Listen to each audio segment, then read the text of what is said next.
Ulilang lubos na ngayon ang singer na si Eric Santos matapos ng pumanaw ang mga magulang nito.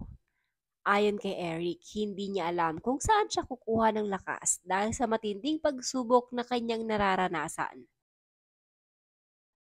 Matatandaang pumanaw ang ina nito noong November at nitong buwan naman nang kumpirmahin ng kanilang pamilya ang pagpanaw ng ama ni Eric. Para kay Eric Santos ay doble-doble ang sakit na kanyang nararamdaman ngayon dahil hindi pa nga umano sila nakaka-move on sa pagpanaw ng kanyang ina. Sinundan naman agad ng kanyang ama matapos lamang ang ilang buwan.